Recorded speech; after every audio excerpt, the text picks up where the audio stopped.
नमः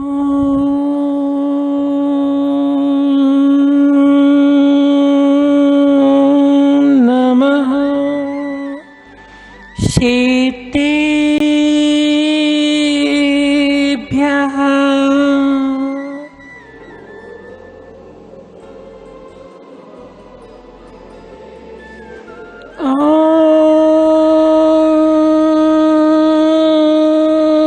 नमः शीतेभ्यः।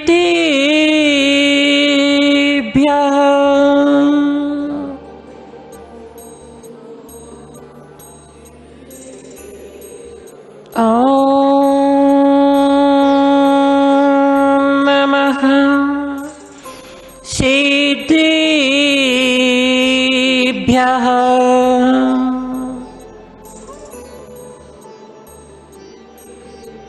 शीते जिणेन्द्र चंदे आयरी वच्छाई साहुगड़ी बंदी समय दर्शन चरितिल दिंपरो विमो चरितिल दिंपरो विमो नमो अरिहंताणं नमो सीताणं नमो आयरीयाणं नमो इच्छायाणं नमो लोईश विसाहुणं नमो लोईश विसाहुणं निर्दोषिमुक्तं सकिलं विकारं मनः विशुद्धा प्रभु शमानं मुद्रादिगंबर अतिशोभनीयं विरागी गुरुवे प्रणमामि नित्यं विरागी गुरुवे प्रणमामि नित्यं। बोलिए अनंतनी सिद्ध परमेष्ठी भगवान की, देवादिदेव एक जड़ श्री चंद्रप्रभु भगवान की, देवादिदेव एक जड़ मूलनई श्री शीतलनाथ भगवान की, देवादिदेव एक जड़ वर्तमान सत्संग एक महावीर स्वामी भगवान की, परम पूज आचार्य भगवान श्री कुंद कुंद स्वामी जी महामुनिराज की, परम पूज आचार्य भगवान गुरु शिवराग सागर जी महाराज की, परम पूज आचार्य भगवान गुरु श्री विनिश्चय सागर जी महाराज की, अहिंसमय विश्व जैन धर्म की,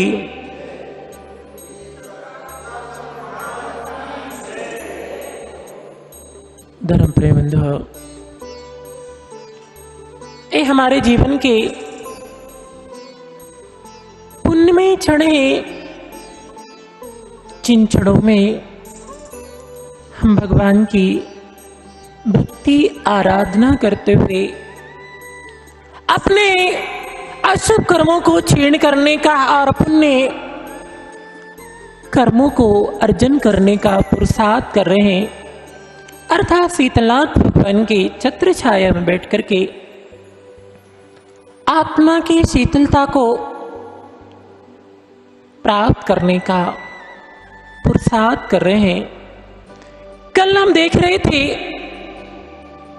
कि भव्य प्राणी द्वारा राजर्षि अमोघ वर्ष मुनिराज के पावन चरणों में वह प्राणी जिज्ञासा प्रकट कर रहा था, भगवान कहाँ पंडिता, अर्थात पंडित कौन है। आचार्य भगवान बहुत ही मार्मिक शब्दों में उस भव्य प्राणी के लिए जवाब दिया था, विवेकी जीवा, अर्थात जिसके पास विवेक है वास्तव में वही पंडित वास्तविक पंडित है।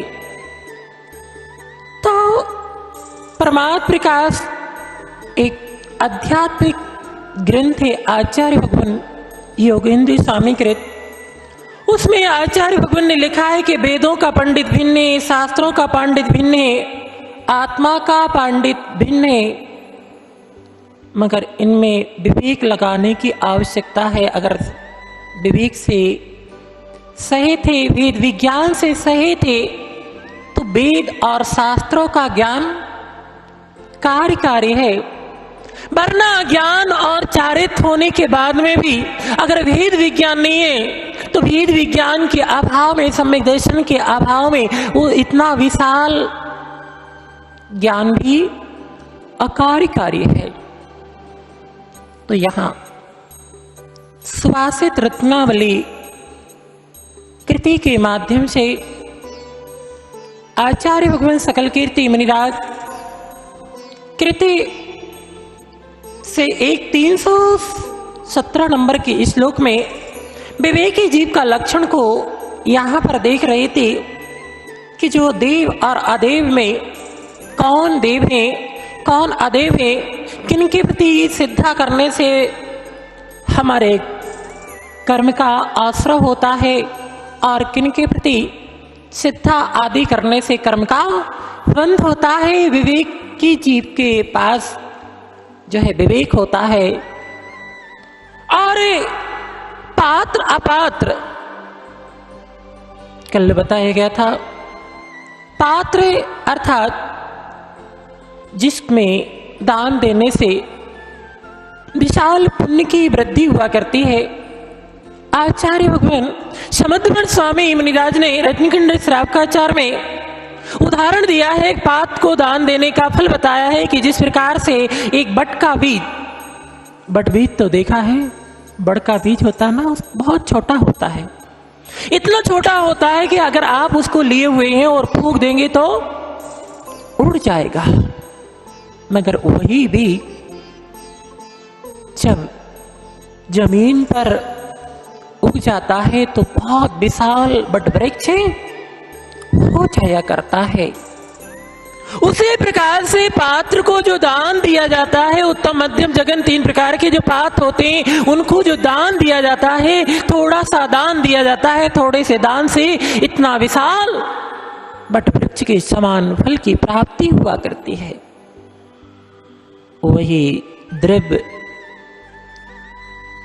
अपात्र को पात्र को देते हैं तो बिस्तर के समान, अर्थात वो जिस प्रकार से बिस्तर को दूध पिलाने से वो दूध व्यर्थ जाता है, अर्थात विषरू परिणित हो जाता है, इसी प्रकार से अपात्र को दान देने से वो धन भी व्यर्थ जाता है और विशाल पाप का आश्रय होता है। तो जिसे पात अपात में, शुभ अशुभ में, अर्थात कौन से पुरुषार्थ, कौन से भाव शुभ है, कौन से अशुभ है और अशुभ से बचकर के शुभ में प्रवृत्त होता है, ये विवेक की जीव का कार्य है। अविवेकी जीव सबसे ज्यादा किसमें रहता है? अशुभ में। सबसे ज्यादा जीव का समय अशुभ में जाता है।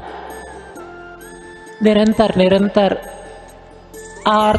रोध ध्यान चलते रहते हैं, निरंतर निरंतर राग देश कसाय में वह जीव जो है अपने जीवन का निर्वाह करता है, अपने जीवन के क्षणों को इन पाप आश्रयभूत कार्यों में लग करके नष्ट कर देता है। और विवेकी जीव होता है अशुभ से बचने का और शुभ में लगने का पुरुषार्थ करता है। और गुण अवगुण में क्या गुण है, क्या अवगुण है, मेरी भावना में पड़ती है आप लोग। गुण ग्रहण का भाव रहे ने दृष्टि ना दोषों पर चावे। अर्थात विवेकी जीव जो होता है निरंतर गुणों को संग्रह करने के लिए साथ रत रहता है। हर समय जहां पर भी उसकी दृष्टि जाती है उसमें से गुणों को ढूंढता है, गुणों को ग्रहण करता है। और जो अविवेकी होता है तो हमेशा दोष देखता रहता है, दोषों को देखता हुआ दोषों को ग्रहण करता है, अपने आप को दोष में बनाता रहता है। तो विवेकी के पास विवेक होता है गुण और दोष। अवगुण अर्थात क्या गुण है क्या अवगुण है, इसका विशेष अच्छी तरह से जो है वो ख्याल रखता है और अवगुणों को छोड़ता है और गुणों को ग्रहण करता है और शास्त्र आदि के विषय में जो है उपाधि का विचार है, क्या शास्त्र है, क्या अशास्त्र है, क्या जिनवाणी है, क्या जनवाणी है। एक जिनवाणी और एक जनवाणी, अर्थात जिनेंद्र भगवान की जो वाणी है वो जिनेंद्र भगवान की वाणी जिनवाणी क्या कहलाती है। उसका स्वाध्याय करने से, उसका आलम्बन लेने से कर्म की निर्जरा होती है। आज वर्तमान में सबसे ज्यादा जीव स्वाध्याय भी कम और भी कथाओं में ज्यादा रहता है। भी कथाएं, चौर कथा, राज कथा, इन भी कथाओं में भोजन कथा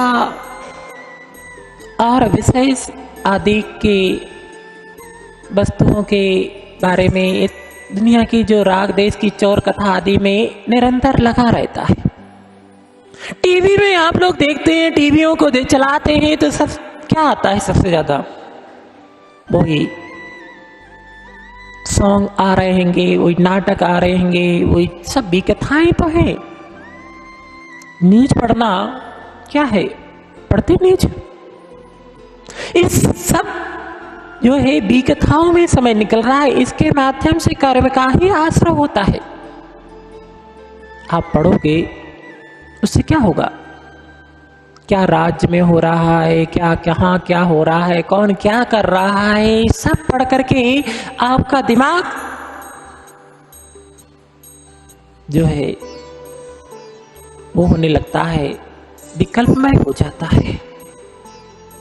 तो ऐसी चीजों को पढ़ने से, ऐसी चीजों को देखने से, सुनने से, जिससे कर्म का आश्रय होता है, जिसको पढ़ने से मन में अनेक प्रकार के विकल्प उठते हैं और अनेक प्रकार के विकल्प उठते हैं, टेंशन आदि बनती है। ये सब भी कथाएं कर्म के आश्रय होते हैं। तो विवेकी जीव जो हुआ करता है वो इन भी कथाओं से बचता है और जितना समय मिलता है शास्त्र स्वाध्याय में लगाता है।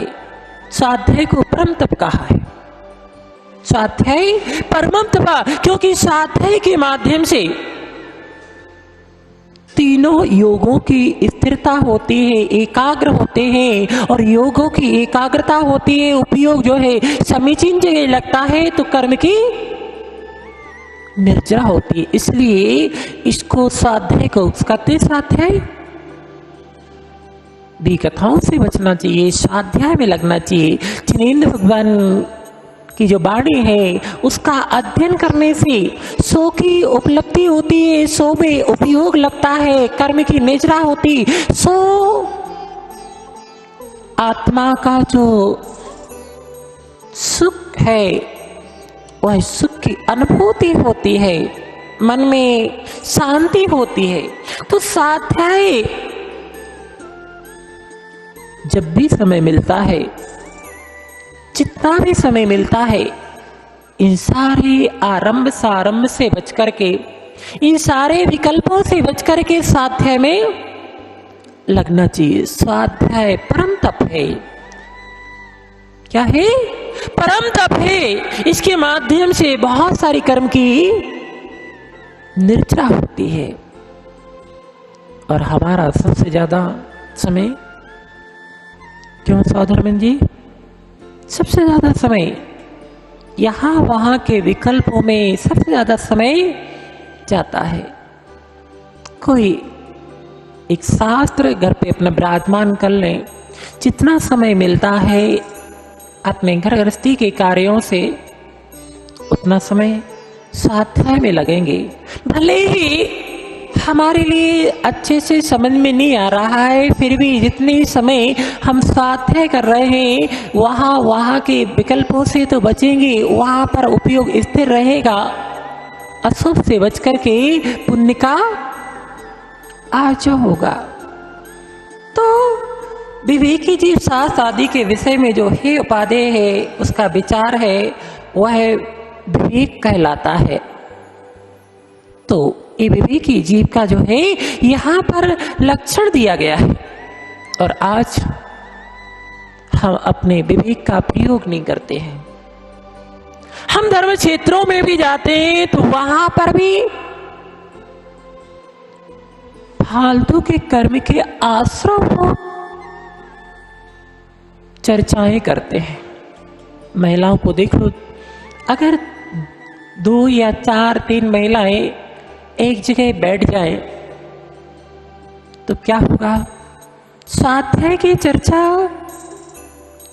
एक साइड हो जाएगी, वही पाप के आश्रम भी कथाएं चालू हो जाती। ये भूल जाते हैं, विवेक का प्रयोग नहीं करते हैं कि घर गृहस्थी के कार्यों में 24 घंटे उलझे हुए रहते हैं। वहां पर कर्म का आश्रय होता रहता है। कम से कम जिन आयतनों में जाकर के, समीचीन आयतनों में जाकर के जितने समय वहां रहेंगे, अच्छे भाव बनाएंगे तो कर्म की निजरा होगी। जो हमने कर्म का आश्रय किया है वो निर्जीव होगा, यहाँ पर पुण्य का अर्जन होगा, शांति का अनुभव होगा। तो यहाँ पर भी आजकल तो समाज में बहुत सारी ऐसी विकृतियां हो गई हैं। कोई सामाजिक कार्य है तो अधिकांश देखें सामाजिक कार्य को निपटाना है, या कुछ मीटिंग वगैरह है, कुछ ऐसी कोई भी प्रोग्राम है तो कहाँ करते हैं? अधिकांशतर मंदिर में, और मंदिर में करेंगे। और फिर देखना, ऐसा नहीं कि शांति के साथ और धर्ममय पुरुषार्थ के साथ, उस शांति के साथ वार्तालाप करें। कितना चीखना, चिल्लाना, राग देश करना, कैसे अपशब्दों का प्रयोग करना। कहते मीटिंग चल रही है कि क्या होती है? मीटिंग हो रही है, और मीटिंग होती है तो कैसे कैसे अपशब्दों का भी प्रयोग होता है, कैसे कैसे उनके परिणाम होते हैं। वहां पर भी आकर के पाप का आश्रय कर लेते। मंदिर में कर रहे, इसलिए मंदिर में कुछ चीजों को करते हैं कि यहाँ पर कम से कम जिनेंद्र भगवान के सामने कर रहे हैं तो मर्यादा में रहेंगे। आप कोई शब्दों का प्रयोग नहीं करेंगे, उससे बचेंगे।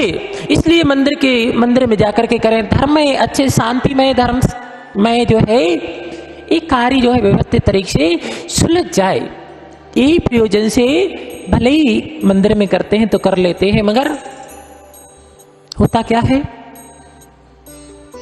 वही राग देश, चिल्लाना, कसाय करना, अपशब्दों का प्रयोग करना।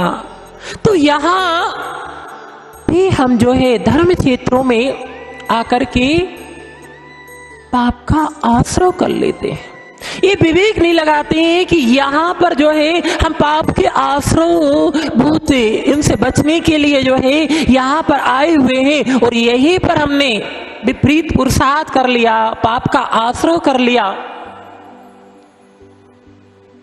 तो फिर ऐसे पापों को धोने के लिए कहाँ जाएंगे? अभी एक बालक हमारे पास आया था तो उसने बहुत अच्छी बात कही थी। बोले महाराज जी, हम कभी समाज के कोई ऐसे मीटिंग आदि मंदिर आदि में होती तो हम नहीं जाते। हमने क्यों जाना चाहिए? बोले महाराज जी, अक्सर जो है वहां पर कसाई होती, चिल्लाना होती, एक दूसरे को आप शब्द बोलते हैं, आप शब्द बोलते हैं, वहां से भी कर्म का आश्रय कर लेते हैं। तो उसने बहुत अच्छा दोहा बोला था, आप लोगों ने सुना भी हो, अन्य क्षेत्रे कितम पापम धर्म क्षेत्रे विनश्यति, धर्म क्षेत्रे कितम पापम वज्जलेपो भविष्यति। अन्य क्षेत्र में अर्थात घर गृहस्थी के कार्यों में, दुनिया संसार के कार्यों में 24 घंटे उलझे रहते हैं, उसके माध्यम से पाप का आश्रय करते हैं। तो थोड़े समय के लिए मंदिर आ गए, भगवान के चरणों में आ गए, तो वहां पर शांति के साथ भगवान की आराधना कर लिए, तो शांति के साथ कर लिए तो पुण्य का अर्चन कर लेते हैं। तो कम से कम उन पापों को धोने का पुरुषार्थ कर लेते हैं। और यहीं पर आपने गलत पुरुषार्थ कर दिया, गलत परिणाम भाव जो है अशुभ होने लगे, कसायमय भाव होने लगे, यहाँ पर कर्म का बंध कर लिया, तो फिर वैज्ञानिक पाप कर्म उस कर्म को निर्जीर्ण करने के लिए कहाँ जाएंगे? कौन सा एक फिर स्थान बचा कि जहां हम कर्म को निर्जीर्ण कर सकते हैं? कहाँ कर सकते? जिस जल के माध्यम से हम तन और वस्त्र की गंदगी को धोते हैं, वही जल हमारे वस्त्रों को गंदा करने में निमित्त बने, तो फिर उस गंदगी को कहाँ किससे धोगे? ए विवेक से रहित जब जीव की स्थिति होती है तो इस प्रकार से पुरुषार्थ, गलत पुरुषार्थ होते हैं कि अन्य क्षेत्रों पर तो पाप का आश्रय करते ही है, हम गलत पुरुषार्थ के माध्यम से यहाँ धर्म क्षेत्रों पर भी पाप का आश्रय कर लेते हैं। काय के लिए आते? पूजन भी कर रहेंगे, स्वाध्याय भी कर रहेंगे, कुछ भी आप यहाँ पर कर रहे हैं, काय के लिए करते हैं? हे भगवान, जो मेरे द्वारा घर गृहस्थी के कार्यों में और भी तमाम प्रकार के गृहस्थ जीवन के में जो कार्य होते हैं, उनके माध्यम से निरंतर कर्म का आश्रय हुआ करता है, तो चलो भगवान की पूजा करेंगे। तो पूजा के माध्यम से, स्वाध्याय के माध्यम से, गुरुओं के भैया वृत्ति, उनके प्रवचन आदि के माध्यम से पुण्य का अर्जन कर लेंगे, उन पापों को धो लेंगे। और यही आकर के हम पाप का आश्रय कर लेते हैं, यही आकर के हम अपने परिणाम खराब करते हैं। तो क्या ये विवेकी जीव का पुरुषार्थ कहलाएगा कि अविवेकी जीव का पुरुषार्थ कहलाएगा? मैं ये नहीं कह रहा हूं कि आप जो है, जो सामान्य कोई कार्य, आपकी सामाजिक कार्य जो आप मंदिर में जाकर करते हैं ना करें, करना चाहिए, मगर विवेक का प्रयोग रखना चाहिए कि हम यहाँ कहाँ बैठे हुए हैं और हमारा उद्देश्य क्या है। पहले उद्देश्य ये हुआ करता था,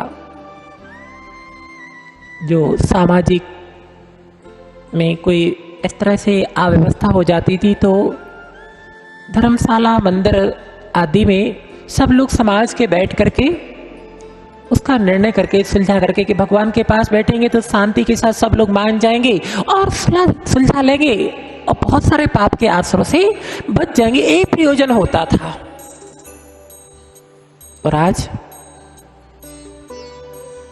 बिल्कुल उल्टा प्रयोजन हो गया। एक जगह तो हमने ये देखा था कि साक्षात भगवान के सामने बैठे हुए हैं, मीटिंग चल रही थी, ऐसे गंदे गंदे शब्दों का प्रयोग चल रहा था, गालियों का प्रयोग चल रहा था, यहाँ तक कि हाथापाई हो गई थी। भूल गया था जी कि मैं तीन लोग के नाथ के सामने बैठा हूँ और मुझे क्या करना चाहिए था और क्या कर रहा हूँ, ये विवेक नहीं होता है। तो विवेक के अभाव में ये स्थिति बन जाती है। यहीं से कर्म का आश्रय बंद करके चला जाता है। ये विवेक नहीं होता है तो ये स्थिति बनती है। अगर विवेक हो तो विवेकी जीव जो है ऐसे क्षेत्रों में पुण्य का अर्जन करेगा, पाप का अर्जन नहीं करेगा। तो इस सब हे उपाधि का जब विवेक होता है तो व्यक्ति कर्म की निजरा करता है, और ये विवेक नहीं होता है तो कर्म का आश्रय कर लेता है। हमने आपको बताया था कि विवेक नहीं है और विवेक के अभाव में क्रिया भी है, तो क्रिया भी पाप आश्रय का कारण बनती है। आप लोगों ने कथा कोश के माध्यम से करकंडू राजा की कथा पढ़ी हो, सुना है नाम? करकंडू राजा था, उसको जन्म से ही राज तो प्राप्त हो गया, सारा वैभव भी प्राप्त हो गया, मगर जन्म से उसको शरीर में खुजली थी। खुजली से बहुत परेशान था। एक दिन उसने मुनिराज से जाकर के प्रार्थना की, मुनिराज से पूछा कि हे भगवान, मैंने पूर्वजन्म में ऐसा कौन सा पाप किया था, पुरुषार्थ किया था कि जिसके कारण से ये राज वैभव तो प्राप्त हो गया, सब कुछ प्राप्त हो गया, मगर ये तन में जो खुजली है जिसके कारण से दुखी रहते हैं, ऐसा क्यों? मुनिराज ने बताया कि हे प्राणी, तूने पूर्व पर्याय में, जब तू एक श्रावक के पर्याय में था, श्रावक के पर्याय में था, तो वह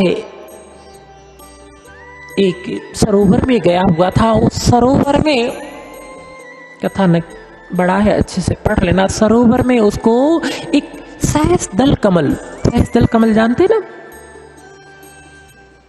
सहस्त्रदल अर्थात उसमें 100 पत्तों वाला होता है, ऐसा उसमें ऐसा सुंदर है। उस कमल को देखा, इतना अच्छा कमल लगा हुआ था। उसने उस सरोवर से उस कमल को निकाला और ला करके राजा के सामने गया, राजा को भेंट करना चाहा। राजा ने कहा, उस नगर के जो राजा थे, कि ये तो कमल जो है कोई श्रेष्ठ, हमसे जो श्रेष्ठ है उनको समर्पण करना। तो मुनिराज के पास गया, मुनिराज के पास उसने कमल को जो है उनके पास समर्पण करना चाहा। तो मुनिराज ने कहा, मुझसे श्रेष्ठ जिनेंद्र भगवान है, उन वहां जाकर के समर्पित करना।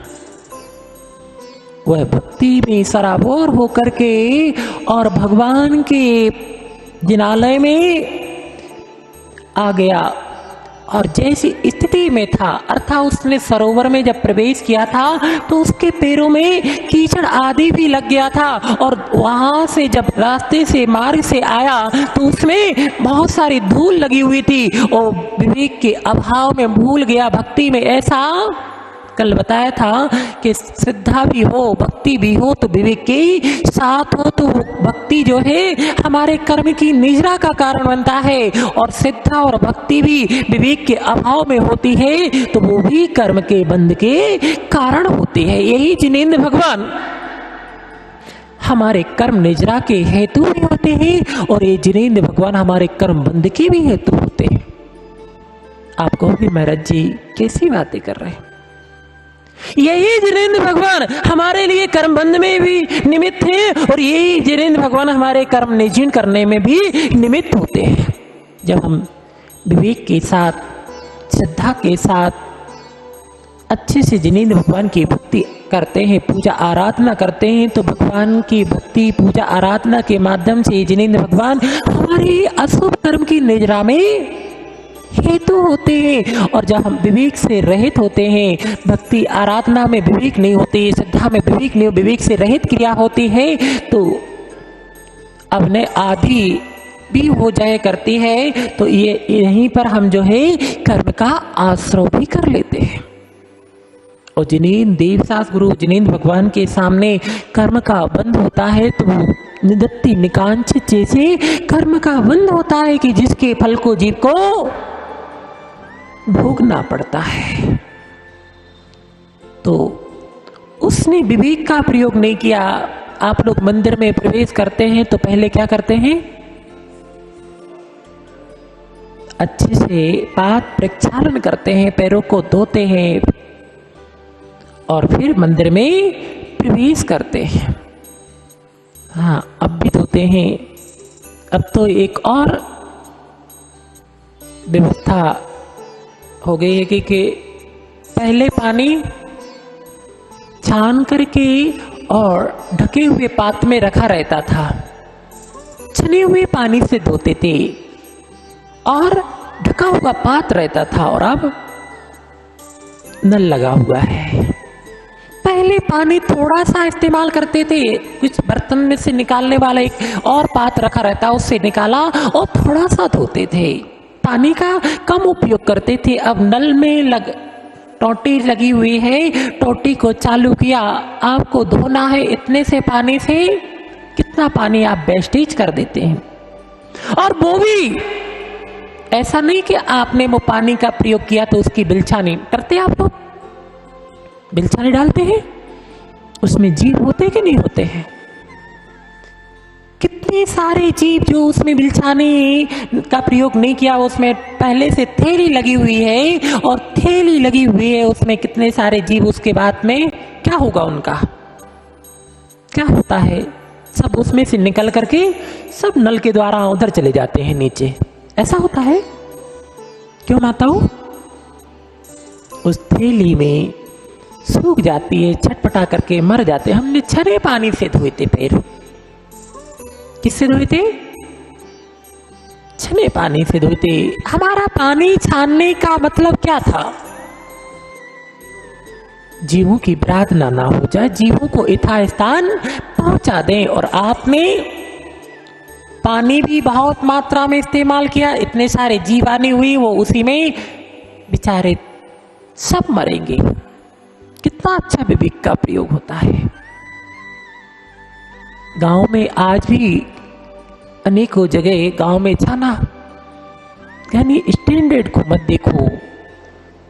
हम स्टैंडर्ड के चक्कर में कौन पानी छान के रखेगा, कौन पानी जो है पूछेगा, कौन इतने से पानी तुरंत नल चालू किया, और ये विवेक नहीं लगाया कि हमने कितने सारे जीवों की आराधना कर दी और कितना पाप का बंद कर लिया।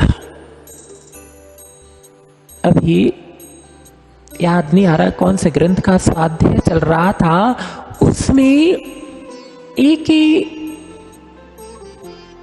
महिला का उदाहरण दिया था।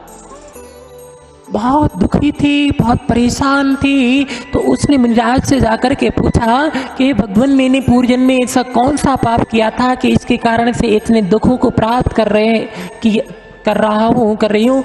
तो मुनिराज ने बताया था कि पूर्व भाव में इसने पानी छानते समय थोड़ी सी असावधानी करके बिलछानी को जो है व्यवस्थित तरीके से नहीं डाला था। उसमें से थोड़ी सी बिलछानी असावधानी के कारण नीचे गिर गई थी। उससे ऐसे पाप का आश्रय हुआ कि उसके पाप के कारण उसको 7 भाव सूकरी, 7 भाव कुकरी और 7 भाव ऐसे ऐसे निकृष्ट पर्याय के ऐसे उसने थोड़ी सी बिलछानी व्यवस्थित तरीके से ना डालने के कारण इतना पाप का आश्रय हुआ कि ऐसे दुखमय पर्यायों को प्राप्त करना पड़ा। और आप कितने जीवों की प्रार्थना करते हैं, करते कि नहीं करते हैं? कितना अच्छा विवेक का प्रयोग कर रहे हैं। पहले हम पाप कर लें, इतने सारे जीवों की प्रार्थना कर ली, अब भगवान के दर्शन पूजन करेंगे। यही तो विवेक हो, छोटा छोटा सा भी अगर हम सावधानी के साथ, विवेक के साथ कार्य करते हैं तो हमारे लिए बहुत सारे पुण्य का अर्जन होता है। और विवेक का प्रयोग नहीं करते हैं तो कितना सारा पाप का अर्जन कर लेते हैं। अगर नहीं है व्यवस्था, पहली बात तो व्यवस्था करें, और नहीं हो पा रहे तो जैसे आप द्रव्य लाते हैं, जैसे व्रती लोग करते हैं ना, एक अपनी कैन रखे रहते हैं। क्यों रखते हैं? इसलिए अपना पानी स्वयं जो मर्यादित है उससे पैर धोएंगे तो जीवों की प्रार्थना तो नहीं होगी। तो विवेक का प्रयोग नहीं होता है, तो विवेक के अभाव में हम कितना सारा पाप का आर्सव धर्म क्षेत्रों में भी आकर के कर लेते हैं। ये विवेक से रहे जीव की स्थिति होती है। बहुत सारे ऐसे कार्य आपके होते हैं। अब तो कुएं का कोई काम ही नहीं है, यहाँ पर भी कुआं नहीं है, बिलछानी वगैरह का भी होता है कि नहीं होता है जगह। हमारा कहने का मतलब है कि देखना, हम यहाँ पर अभिषेक पूजन कर रहे हैं, अभिषेक पूजन कर रहे हैं, भगवान की भक्ति कर रहे हैं। इसके पीछे हमारा उद्देश्य होता है कि पुण्य का अर्जन हो, और पुण्य का अर्जन हो। और यहाँ पर हम पहले इतना सारा पाप कर लें और फिर इसके माध्यम से पुण्य का अर्जन हो, तो क्या पुण्य कर जनों को, पाप इतना विशाल कर लिया। एक बूंद पानी में पता है कितने जीव होते हैं? 36,450 जो जीव बताए गए हैं, वो तो वैज्ञानिकों ने अपने उनसे क्या होते हैं, हाँ, माइक्रोसॉफ्ट के माध्यम से जो है उसकी खोज की है। हमारा जे दर्शन कह रहा है कि जो उन्होंने खोज की है वो 30 जीवों की है। जो जल का एक सूक्ष्म जीव होते हैं वो कोई माइक्रोस्कोप से दिखाई नहीं देते हैं। एक बूंद में जैन दर्शन के अनुसार असंख्यात जीव होते हैं। कितने जीव होते हैं? असंख्यात जीव होते हैं। और आपने कितनी बूंद पानी, आपने पैर धोया, कितनी बूंद पानी का प्रयोग किया, गिनती की? अब कितने जीवों की प्रार्थना होगी? ये विवेक नहीं होता है तो यही स्थिति बनती है। यहां हम थोड़ा सा पुण्य पुरुषार्थ करते, वहां विशाल पाप का अर्जन कर लेते, तो हमारे संसार का अंत नहीं होता। ऐसी संसार चलता रहता है। पहले माताएं कुएं से पानी झींकती थी, अब तो कुएं कहाँ देखने को मिलते हैं। कुएं से पानी झींक करके लाते थे तो पानी का अच्छे से प्रयोग करती थी। उनको एहसास होता था कि पानी में कितनी मेहनत होती है, तो व्यवस्थित तरीके से जितने कम से कम हो उतना इस्तेमाल हो। अब तो नल लगे हुए हैं, इस्तेमाल करना है आपको नहाने के लिए, अपने जीवन के लिए एक कलश से आपका काम चल सकता है, और आप कितना करते हैं? सोचने वाली बात है। आपके पास विवेक है कि नहीं है? विवेक का मतलब यही होता है कि अकार्य से बचे और ऐसे कार्य करें जिससे हमारी आत्मा का उत्थान हो, कल्याण हो। ये विवेक का कार्य है। वो विवेक का कार्य नहीं है कि हम वो पुरुषार्थ करें जिससे हमारी आत्मा का पतन हो। ये भौतिक प्रसाधन जितने जितने बढ़ते जा रहे हैं उतने उतने पाप का आश्रय भी बढ़ता जा रहा है। तो आपके पास विवेक है तो आपको तो वो पुरुषार्थ करना चाहिए कि जिससे कर्म का आश्रय कम हो। और ये सब हम वही पुरुषार्थ करें, वही कर्म के आश्रयभूत पुरुषार्थ करें, तो विवेकी और अविवेकी में क्या अंतर रह गया? जिनेन्द्र सिद्धांत कोश है, उस जिनेन्द्र सिद्धांत कोश में विवेक के बहुत सारे विवेक दिए हैं। खाने में विवेक, बैठने में विवेक, बोलने में विवेक, धर्म की जो क्रियाएं कर रहे हैं उसमें विवेक, हर चीज में विवेक की आवश्यकता होती है। विवेक से रहित अगर क्रिया होती है तो पाप का आश्रय कराने वाली होती है। तो कितनी सारी क्रियाएं आपके पास अविवेक पूर्वक हो रही हैं। ना खाने में विवेक, ना किसी भी क्रिया को जो हमारे द्वारा संचालित की जा रही है उस सारी क्रियाओं में विवेक का प्रयोग नहीं है। कितना बिना प्रयोजन का आश्रय चल रहा है। कभी आपने तत्वार सूत्र के 6वें अध्याय का स्वाध्याय किया? आश्रय का, उसमें अशुभ आश्रय का पूरा वर्णन है। 7 तत्व होते हैं, 7 तत्वों का 10 अध्याय में अच्छी तरह से व्याख्यान है। पहले अध्याय से लेकर के 4थे अध्याय तक जो है जीव तत्व का है। दूसरे 5वें अध्याय में अजीव तत्व का है। 6वें और 7वें में आश्रय तत्व का है। 6वें में पाप आश्रय का वर्णन है और 7वें में पुण्य आश्रय का वर्णन है और 8वें में बंध तत्व का वर्णन है। 9वें संवर और निजरा का और 10वें में मोक्ष का। 10वें अध्याय में 7 तत्व का इतनी अच्छी तरह से आचार्य उमा स्वामी ने वर्णन किया। 6वां अध्याय तो छठा हुआ अध्याय है, उसको जरूर पढ़ना चाहिए। कैसे कैसे पाप आपके आश्रय आपको बिना प्रयोजन के हो रहे, आप नहीं जानते हैं और उससे कोई प्रयोजन भी नहीं है और कर्म का आश्रय हो रहा है आपको। 7वां अध्याय अगर अच्छे से आप पढ़ लिया आपने, तो जो अभी आप ही के साथ पुरुषार्थ हो रहा है, बिना प्रयोजन का जो आश्रय आपको निरंतर चल रहा है, आप उससे बच सकते हैं। विकथाओं से बचो, स्वाध्याय करो, कम से कम इतना तो कर लो कि हम जो 2 प्रकार के अनुष्ठान होते हैं, एक शक अनुष्ठान होता है, एक अशक अनुष्ठान होता है, जितना हमसे बन सकता है हम जो है बिना प्रयोजन के हैं, कम से कम उनसे बच करके, बिना प्रयोजन के, बिना पाप प्रयोजनभूत जो आश्रय और उनसे तो बच सकते हैं, जिससे हमें कोई मतलब नहीं है। जब स्वाध्याय करेंगे तो हम ये सारी चीजों को जानेंगे, समझेंगे और पाप के आश्रय से बचेंगे। मगर स्वाध्याय ही नहीं करना है, हमें जानना ही। कई लोग तो ऐसे होते हैं कि बोले हमें जानना ही नहीं है। क्यों नहीं जानना है? बोले जितना जानेंगे उतना बोले और करना विकल्प आएगा। तो अज्ञानता से भी अगर हम नहीं जानने का पुरुषार्थ कर रहे, तो अज्ञानता से और जानबूझ करके जो है हम उसको जानने के लिए पुरुषार्थ नहीं करते, तो क्या कर्म का आश्रय नहीं होता है? होता है।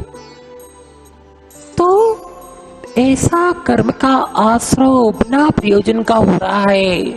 कम से कम जितना आपका प्रयोजन है अपने जीवन के निर्वाह में, आपका जितना कर्म के आश्रय कार्य हो रहा है, तो उतना आपको आश्रय, बिना प्रयोजन का आश्रय तो नहीं हो। मगर हम अपना विवेक का प्रयोग ही नहीं करते हैं, कितना सारा कर्म का आश्रय करते रहते हैं। तो उस करकंडों की बात चल रही थी कि वो छपे हुए कीचड़ से लिप्त पैरों के साथ भगवान के मंदिर में गया। उसने कमल, सहज दल कमल जो था भगवान के पास समर्पित किया। भाव अच्छे थे। कैसे थे भाव? अच्छे थे कि जो है भगवान के पास जाकर के भगवान को कमल चढ़ाएंगे तो उत्कृष्ट है, और उत्कृष्ट भगवान सबसे उत्कृष्ट है, उनके पास जाएंगे, पुरुषार्थ करेंगे तो पुण्य का अर्जन होगा। तो उससे उसने इतना विशाल पुण्य अर्जन किया कि अगली पर्याय जो है उसकी राजा की पर्याय हुई। मगर विवेक से रहित क्रिया थी। मंदिर में प्रवेश करने से पहले उसको अच्छे से अपने तन का मार्जन करना चाहिए था, पैरों को धोना चाहिए था और फिर जाकर के मंदिर में प्रवेश करना चाहिए था। और ऐसा नहीं किया, विवेक के अभाव में पुरुषार्थ किया तो अगली पर्याय में सारे शरीर में जो है उसको खुजली थी। बहुत सारा जो है सुनने में और पढ़ने में, देखने में आते हैं, उदाहरण है वर्तमान युग में। मगर जब हम स्वाध्याय करें, समझने का प्रयास करें, तो हम बहुत सारे कर्म के आश्रयों से बच सकते हैं। मगर हमें तो समझना ही नहीं है। यहां पर तो आचार्य भगवान इतना तक कह रहेंगे कि विवेक के बिना मानुष्यम सत्कुले जन्मे लक्ष्य मेरी बुद्धि कृतज्ञता विवेकेन बिना सर्वे सदप्ते तन किंचना। मनुष्य पर्याय जो इतनी दुर्लभता से आपको प्राप्त हुई है, ये मनुष्य पर्याय को प्राप्त करके अगर हमारे पास विवेक नहीं है, विवेक के साथ पुरुषार्थ नहीं चल रहा है, तो ये दुर्लभ मनुष्य पर्याय को प्राप्त करना भी व्यर्थ हो जाता है। ये मनुष्य पर्याय की सार्थकता, मनुष्य किसे कहते हैं? पुरुष संज्ञा दी गई है। पुरुष बोलते हैं? नहीं बोलते हैं, पुरुष बोलते। पुरुष का मतलब क्या होता है? जो पुरुषार्थ सहित होता है। पुरुषार्थ का मतलब धर्म पुरुषार्थ से सहित होता है, उसे पुरुष संज्ञा दी जाती है। मनुष्य उसे कहते हैं, मनुष्य यानी मनु की जो संतान होती है। मनु जानते ना? मनु बताओ, 14 कुलकर जो होते हैं, अंतिम कुलकर कौन थे? नाभिराय थे। तो ये नाभिराय जो कुलकर थे, मनु बोला जाता है, उनकी जो है संतान है, इसलिए मनुष्य शब्द का प्रयोग किया जाता है। और मनुष्य जन्म पा करके भी हम जो है विवेक से रहित हैं, तो मनुष्य में और जानवरों में कोई अंतर नहीं। बस बाहर से जो आकृति है, उस जानवर के 4 पैर होते हैं और आपके कितने पैर होते हैं? 2 पैर होते हैं। आचार्य ने स्पष्ट कहा है, जो विवेक के बिना है, विवेक से रहित है, और उसका जो पुरुषार्थ है वो मनुष्य के आकार में, आकार मनुष्य का है, वो त्रिंच के समान है। और उत्तम कुल में जन्म लेना, अगर उत्तम कुल में जन्म लेकर के भी विवेक से रहित हैं, तो उत्तम कुल क्या कर लेगा? ये हमारे लिए जैन दर्शन प्राप्त हो गया, और जैन दर्शन को पा करके भी हम विवेक का प्रयोग नहीं करें, जहां पर है कर्म का निर्जीर्ण करने का पुरुषार्थ किया जाता है, भगवान के माध्यम से पुण्य का अर्जन करने का पुरुषार्थ किया जाता है, और हम जो है ये पुरुषार्थ ना करें, तो क्या जैन कुल में जन्म लेने मां से कल्याण हो जाएगा? हाँ, हम जैन है ना, तो जैन है तो कल्याण होगा। जितने भी जैन हैं सब स्वर्ग जाते हैं। जाते? हाँ, जैन है ना। यानी जैन कुल में जन्म लेने से भी कुछ नहीं होता है, अगर हमारे जैनत्व के हमारे अंदर में गुण नहीं है। जैनत्व के जो पुरुषार्थ होना चाहिए, श्रावक के जो पुरुषार्थ है वो पुरुषार्थ नहीं है, तो जैन कुल में जन्म लेने के बाद में भी कुछ भी प्राप्त नहीं हो पाएगा। इसलिए यहाँ पर कह रहे कि उत्तम कुल में जन्म मिला है, ये जन्म पा करके भी अगर हमने विवेक का प्रयोग नहीं किया, विवेक से रहित रहे, उन्हीं पाप के आश्रयभूत कार्यों में लगे रहे, हमारे उत्तम भाव नहीं हो पाए, उत्तम पुरुषार्थ नहीं हो पाया, तो ये जैन कुल में भी जन्म लेकर के भी हमने कुछ भी इसका लाभ ना लेकर के संसार की दुर्गति की दुख के पात बन जाएंगे। तो विवेक के अभाव में उत्तम कुल में जन्म लेना भी व्यर्थ है। और लक्ष्मी अगर धन संपदा भी है, और धन संपदा को पाकर के भी आपके पास विवेक नहीं है कि हमें इसका प्रयोग कैसे करना है, किस चीज में अपनी एक संपदा का प्रयोग करना है, विवेक नहीं है, तो इतनी विशाल संपदा को पाकर के भी संसार का कारण बनेगा, दुख का कारण बनो। विवेक है तो संपदा के माध्यम से हम विशाल पुण्य का अर्जन भी कर सकते हैं। तो ये लक्ष्मी का प्राप्त होना भी, और बुद्धि का, बुद्धि तो सबके पास है कि नहीं है? विवेक के अभाव में आप लोगों ने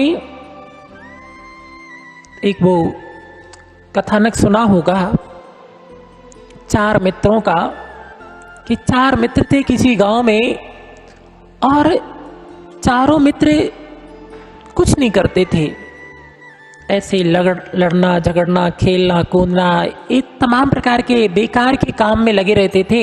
एक बार चारों मित्रों ने सोचा कि चलो अपन जो है कहीं विद्या का अध्ययन करके आते हैं, अपन अच्छे ज्ञानी बनेंगे, विद्वान बनेंगे। और विद्या का अर्जन करने के लिए उन्होंने खूब पुरुषार्थ भी किया, और जो है वहां जाकर के विद्या का अर्जन किया। विद्या का अर्जन करने के बाद में जब वो अपने नगर की ओर वापिस आ रहे थे,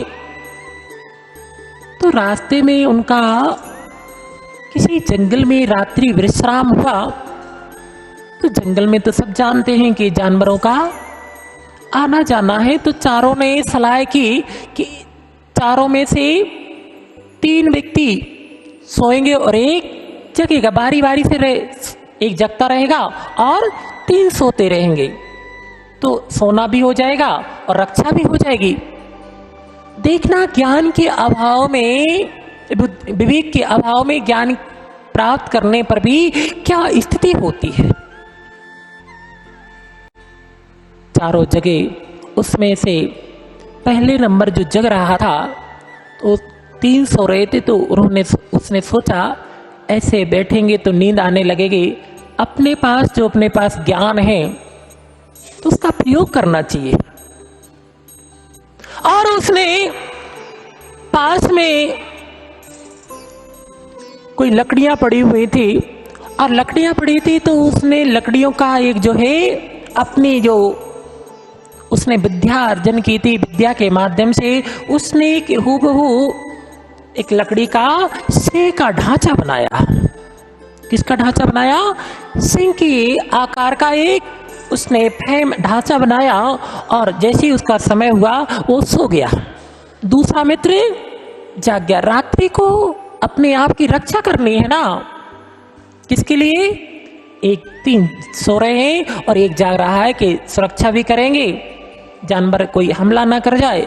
मगर विवेक ना होने के कारण उनकी क्या स्थिति बनती, ज्ञान का अर्जन होने के बाद में भी विवेक के अभाव में क्या स्थिति बनती है, इस बात को समझना है।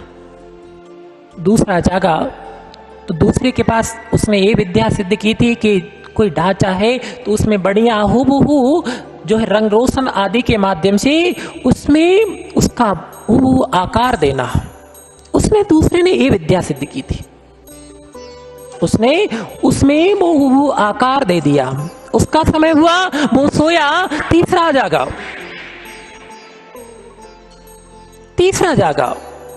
तीसरे ने विद्या सिद्ध की थी कि उसमें जो शरीर में और भी जो तमाम प्रकार की नस आदि और भी जो और बहुत सारी जो शरीर में होती स्थिति वो तैयार करना, तो उसने वो कर ली। उसमें एक बड़े बनिए का भी पुत्र था। जैसे उसने ये देखा कि इन्होंने तो शेर का आकार तैयार कर दिया, उसने समझाया कि भैया आपने क्या किया, उसको मना किया।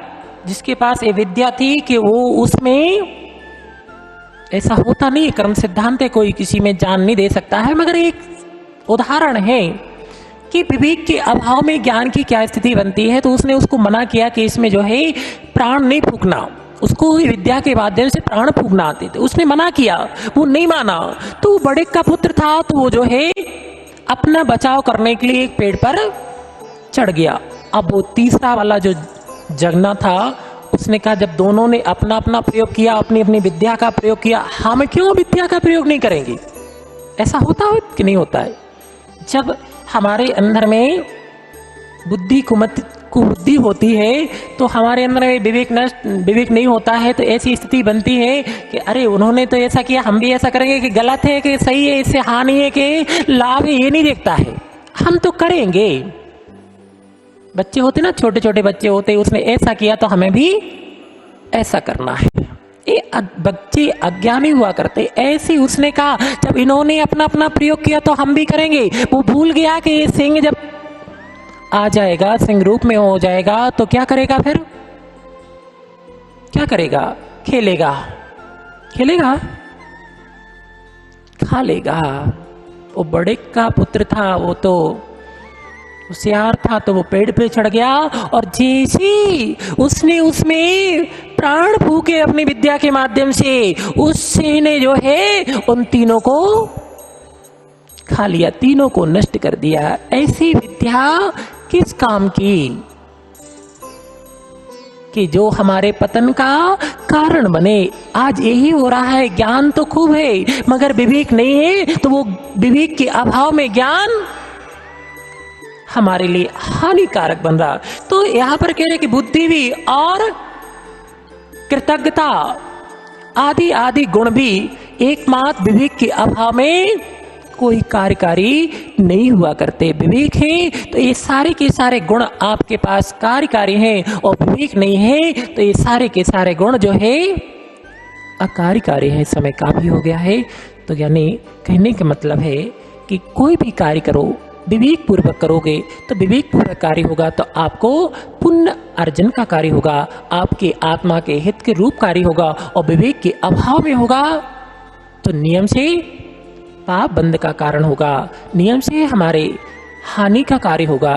तो अपना विवेक का प्रयोग करना चाहिए। कोई भी कार्य करें, चाहे घर के पुरुषार्थ करें, घर के पुरुषार्थ में भी विवेक का प्रयोग करना चाहिए। नहीं तो आलोचना पढ़ते हैं, बिन देखे झाड़ू उठाए, क्या बोलते हैं, इस तरह पढ़ते हैं ना, झाड़ू ले जागा बुहारी, चीटी आधे के चीवी विदारे, नहीं जल थानक पहुंचाई, क्रिया बिन पाप उपाय।